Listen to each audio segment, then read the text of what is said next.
There hasn't been a lot of squabbling. What we've simply said is the facts, which are that based on uniform intelligence assessments, the Russians were responsible for hacking the DNC, and that as a consequence, it is important for us to review all elements of that and make sure that we are preventing that kind of interference through cyber attacks in the future. Part of the goal here was to make sure that we did not do the work of the leakers for them by raising more and more questions about the integrity of the election right before the election was taking place, at a time, by the way, when the president-elect himself was raising questions about the integrity of the election. When I look back in terms of how we handled it, I think we handled it the way it should have been handled.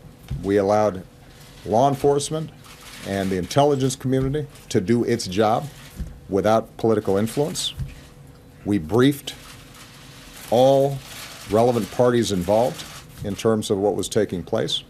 When we had a consensus around what had happened, we announced it, not through the White House, not through me, but rather through the intelligence communities that had actually carried out these investigations.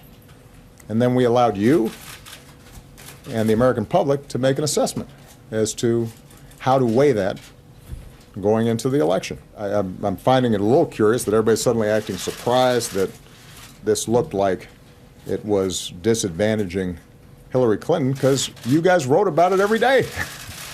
Every single leak, about every little juicy tidbit of political gossip, including John Podesta's risotto recipe.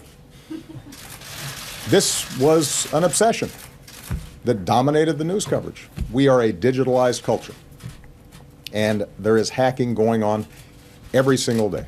Just as I told Russia to stop it and indicated there will be consequences when they do it, the Chinese have in the past engaged in cyber attacks directed at our companies to steal trade secrets and proprietary technology.